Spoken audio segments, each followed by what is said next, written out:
So we're starting here in line 212, and we can start with this verb diffugimus, which means we scatter. And then there's an adjective here, exsangues, which means literally bloodless or pale. So we scatter, pale, and then visu means at the sight. So it's the ablative case of visus. So we scatter, pale, at the sight. And then in the next sentence, the beginning of the next sentence, we have the pronoun illi, meaning they. So illi switches the subject from being about us to being about them, right? Them being the snakes. So they, and then we have this ablative phrase, agmine certo. So certus means something like certain or unswerving, and then agmen is an advance. It can also mean a battle line as well, but it has that underlying meaning of a procession or advance. So and it's ablative. So they with unswerving advance. Petunt, they seek or make for or attack, and then the object is laokoonta, which is, it might look like a rather strange accusative form, but that's because it's actually a Greek accusative form, so it is accusative singular. So they, with unswerving advance, make for leokoon. Et here means and, or we might say and yet, just because what comes afterwards is not quite what we might have expected. So, and yet, first, primum, first of all, each serpent, so each is uterque, and then serpent is serpens, each serpent, and then amplexus is a PAP, a perfect active participle, because it comes from the deponent verb amplector, so it looks passive, but it has an active meaning.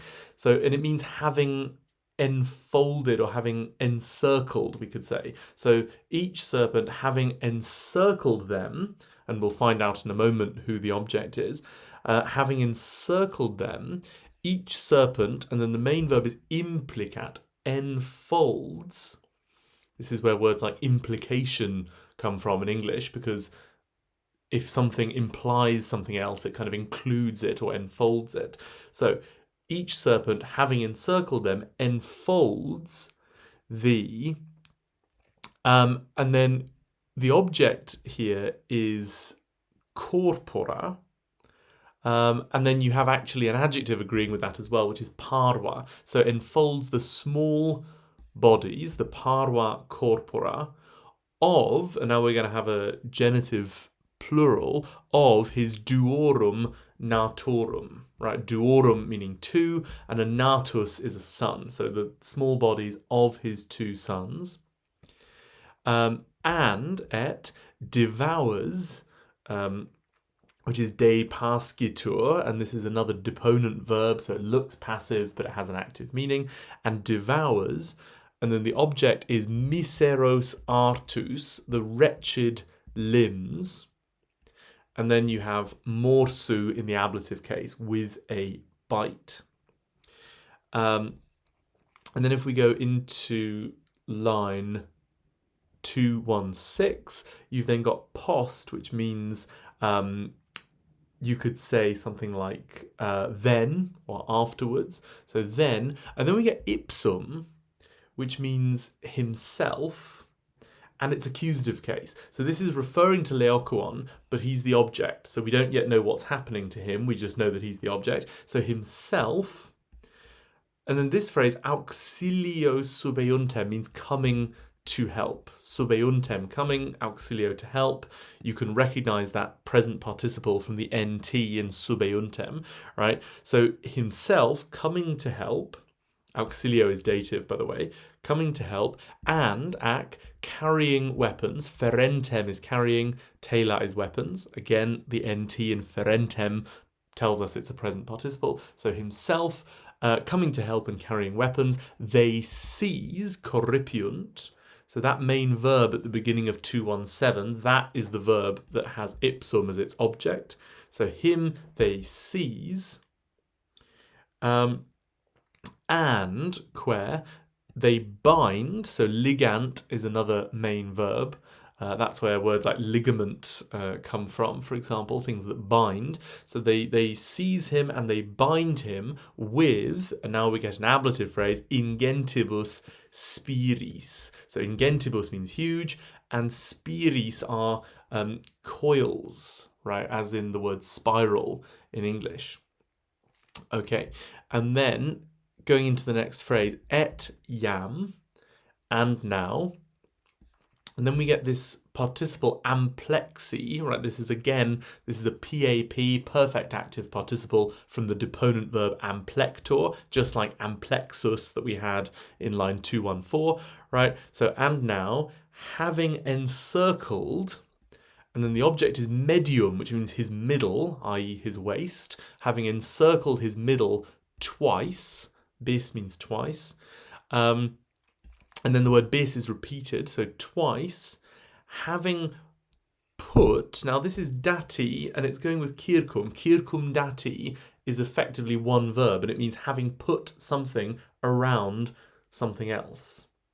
So having put dati, and then the object of that is their squamea terga, their scaly, squamea, backs, terga, having put their scaly backs around, that's kirkum, and this verb kirkum do is followed by the dative, so having twice bis put their scaly backs around his neck, so kollo is the dative noun here, so having twice put their scaly backs around his neck, and then we finally get a main verb here, superant, they tower, or overcome, overpower, it has all of these meanings, they tower above, with their head, capite, ablative case, and I think here we would translate that as if it were plural, so they tower with their heads, and et, with their high necks. So this phrase, cervicibus altis, is another ablative phrase, right? Altis meaning high, and then cervicibus meaning necks. Okay, and then we go into the next sentence. So ille, at the beginning of 220, that is a pronoun which kind of switches the subject again. This time it's, so we had that in line 212, where illi switched the subject to the snakes. Now we have ille switching the subject to him, leokoon. Okay, so he, simul, at the same time, struggles, tendit, with his hands, so manibus is ablative plural, he struggles with his hands. Struggles to do what? He struggles to dewellere, to burst the knots, which is nodos, right? So nodos is accusative plural. He struggles to burst the knots. And then we get a bit of description of him. He is perfusus, which is a PPP, and it means drenched, having been drenched. Vitas is what we call this accusative of respect. So it tells us where he is drenched, right? Before we had that with the snakes, they were tinged in their eyes. They were tinged in their blazing eyes. Here he is drenched on his headbands, the vitas. So he's drenched on his headbands, accusative case, with gore. So sanie is ablative, with gore, and it's basically just a poetic word for blood, right? He's drenched with gore or with blood, and quer, he is drenched with dark, which is atro, venom, veneno, or poison. So he's drenched on his headbands with gore and dark venom. So you've got a few ablatives there, right? Sanie and then atro, veneno. Those are all ablative here, meaning with.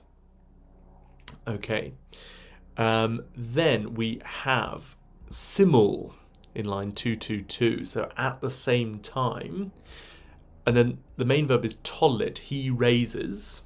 And the subject is still leokoon. At the same time, he raises. And the object is horrendos clamores. He raises terrible shouts. Ad sidera, to the stars, or towards the stars.